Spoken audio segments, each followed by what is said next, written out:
শেখ আসসালামু আলাইকুম। ওয়ালাইকুম আসসালাম রহমতুল্লাহ। একটি প্রশ্ন, বর্তমান ভারতবর্ষের প্রেক্ষাপটে গণতন্ত্রের রাজনীতি করা কি জায়েজ? ব্রাদার রাহুল হোসেন শেখ মুসলিহউদ্দিন, বাংলাদেশ।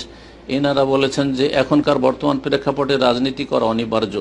আপনার মূল্যবান মতামতের উপর ভিত্তি করছে কিছু মানুষের রাজনীতি করা বা না করা, জানিয়ে উপকৃত করবেন। এই বিষয়ে ওলামাদের দুটি মত রয়েছে এবং এগুলি হচ্ছে ইজতিহাদি ফতোয়া। ইসলাম সম্পর্কে যতটা যার জ্ঞান আছে নিজ নিজ দৃষ্টিভঙ্গি। একদল ওলামা কেরাম বলছেন যে বর্তমান পরিস্থিতিতে যে আমাদের যে অবস্থা, রাজনৈতিক অবস্থা, তাতে বড় অনিষ্টকে প্রতিহত করার জন্য এই রকমের রাজনীতি করা যাবে। মানে একবারে কোন একটা দলে সদস্য হওয়া যাবে এবং যেটাকে বলা হচ্ছে রাজনীতি করা যাবে। এটা হচ্ছে এক শ্রেণীর ওলামা কেরামদের দৃষ্টিভঙ্গি।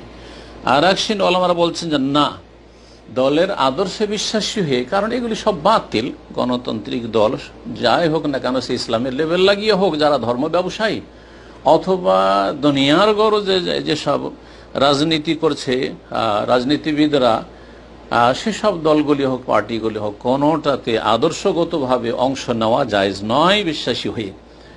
তবে বড় অনিষ্ট দূর করতে হবে, এটার ক্ষেত্রে দুই দলই একমত। বড় অনিষ্টকে দূর করার জন্য খারাপ অনিষ্ট আহ্বানুল বালিয়াতাইন, খারাপ অনিষ্টকে বরণ করে নিতে হবে। সামান্য খারাপ দিয়ে বা কিছু খারাপ দিয়ে বেশি খারাপকে বা বড় ধরনের খারাপকে দূর করার চেষ্টা করতে। কারণ আমাদের সামনে এই রাজনৈতিক ফিল্ডে খারাপ ছাড়া ভালো কিছুই নেই। হয় কম খারাপ আর না হলে বেশি খারাপ, বড় খারাপ আর না হলে ছোট খারাপ। সুতরাং ছোট খারাপই দিয়ে, ছোট অনিষ্ট দিয়ে বড় অনিষ্টকে দূর করার চেষ্টা করতে হবে, কিন্তু সেসব আদর্শে বিশ্বাসী নয়। সাময়িকভাবে যারা ইসলাম মুসলিমের বড় শত্রু, ওই রকম দলগুলিকে প্রতিহত করার জন্য, দুর্বল করার জন্য এবং সরিয়ে দেওয়ার জন্য, যে দলগুলি নিরপেক্ষ দৃষ্টি রাখে এবং মানুষ হিসাবে বিচার করে, মুসলিম হোক আর অমুসলিম হোক সকলকে একই দৃষ্টিতে দেখে গণতান্ত্রিক পদ্ধতিতে, সেসব দলের সাথে সহযোগিতা করা বাঞ্ছনীয়। আল্লাহ তাআলা আ'লাম।